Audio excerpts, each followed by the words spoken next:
हाल ही में मैं एक बुक पढ़ रहा था। ये बुक का नाम है और इसमें राइटर ने कोट किया है, उसका नाम है विक कॉनेंट।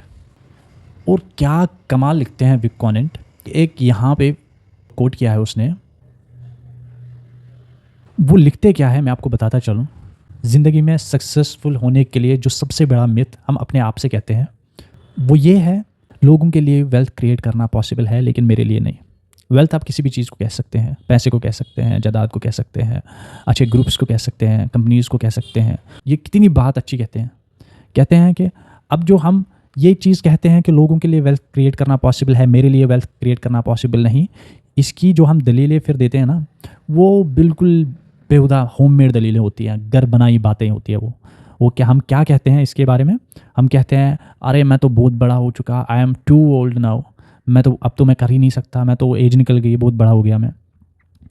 या ये कहते हैं कुछ लोग कि ये तो अरे मेरे लिए तो बहुत लेट हो चुका आप कुछ चीज़ स्टार्ट करना। अगर आपके पास कोई कंपनी खोलनी है, कोई स्टार्टअप खोलना है, कोई भी नई चीज़ स्टार्ट करनी है ज़िंदगी में, नया सफ़र शुरू करने के लिए और अधूरा सफ़र को पूरा करने के लिए, तो आप में बहुत सारे लोग ऐसे कहते हैं कि अब तो मैं कुछ स्टार्ट ही नहीं कर सकता क्योंकि मेरे को बहुत लेट, ये डिसीजन मेरे को पहले ही लेना चाहिए था।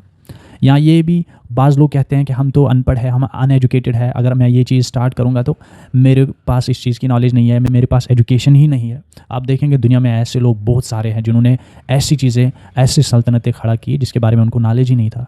तो स्टार्ट करना आपकी ज़िम्मेदारी है। जिनके पास एजुकेशन हो या जो कुछ करना चाहते हो, जॉब करना चाहते हो, या कुछ अभी घर में पड़े हुए हैं, कितनी अनएम्प्लॉयमेंट और एजुकेटेड यूथ लेकिन बेरोज़गार है, बेचारे परेशान है। वो कहते हैं कि मेरे पास प्रॉपर ट्रेनिंग ही नहीं है, या मेरे पास वो बैकग्राउंड नहीं था। वो बैकग्राउंड होता तो मैं क्या से क्या होता, अगर मेरे पास बैकग्राउंड होता, अगर मेरे पास ट्रेनिंग होती तो मैं क्या से क्या होता। ये खाली झूठे बहाने हैं, नाउम्मीदी के बहाने हैं, जिसको इस्लाम भी कंडम करता है। अगर मेरे को कोई चीज़ ना करनी हो तो फिर मैं उसके सपोर्ट में चीज़ें दे देता हूँ। अगर मगर की बातें छोड़ो। जज़ाकुमुल्लाह खैर।